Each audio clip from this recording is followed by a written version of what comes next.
আমরা কি তাহলে এটা বলবো যে আগে ফ্যাসিস্ট হাসিনা থাকতে যেভাবে সে সন্ত্রাস লালন পালন করত, আজকে বর্তমান সরকারও সাতপন্থীদের লালন পালন করতেছে? টঙ্গীর ময়দান এটা হলো হেদায়েতের বাণী, যেখান থেকে পৌঁছানো হয় পবিত্র ময়দান।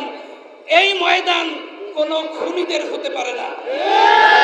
কোটি কোটি মানুষের ভালোবাসায় ফ্রিজ, টিভি এবং এসিতে দেশের ১ নম্বর ব্র্যান্ড ওয়ালটন।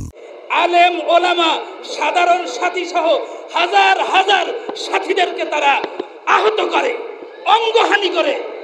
মিডিয়া ভাইদেরকে বলি, আপনাদের যদি বিশ্বাস না হয় আমাদের মাদ্রাসাগুলো আসেন, এখনো সাথে সাথে তালিবুল ইলম ছাত্ররা আছে যারা পঙ্গু অবস্থায় দিন কাটাইতেছে। দ্বিতীয়, এখানেই ক্ষান্ত হয় নাই, ঠিক 24-এ এসে তারা আবার একই কায়দায় একই ধরনের আবার হামলা করে।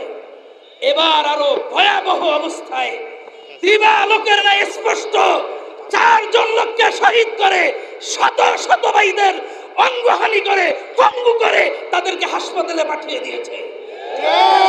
এখন যেভাবে দিন, যেভাবে সত্য, সূর্য দেখা যায় যেভাবে সত্য, সারা দুনিয়া দেখেছে এইভাবে সত্য তারা আমাদেরকে আক্রমণ করেছে, আমাদের ভাইদেরকে শহীদ করে দিয়েছে। কিন্তু আমরা জানতে চাই কিসের কারণে 18রও বিচার হলো না?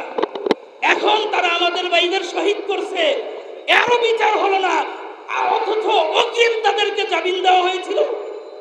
আমরা কি তাহলে এটা বলবো যে আগে ফ্যাসিস্ট হাসিনা থাকতে যেভাবে সে সন্ত্রাস লালন পালন করত, আজকে বর্তমান সরকারও সাতপন্থীদের লালন পালন করতেছে? আমাদের দাবি একটাই, টঙ্গীর ময়দান এটা হলো হেদায়েতের বাণী, যেখান থেকে পৌঁছানো হয় পবিত্র ময়দান। এই ময়দান কোনো খুনিদের হতে পারে না। কাকরাইল মসজিদ এটা হেদায়েতের মার্কাজ, এখান থেকে এই মার্কাজও কোনো খুনিদের হতে পারে না। বাংলাদেশের যত মসজিদ আছে সমস্ত মসজিদ এটা ইমানদারদের, উলামায়ে কেরামদের, আল্লাহওয়ালাদের, মুমিনদের।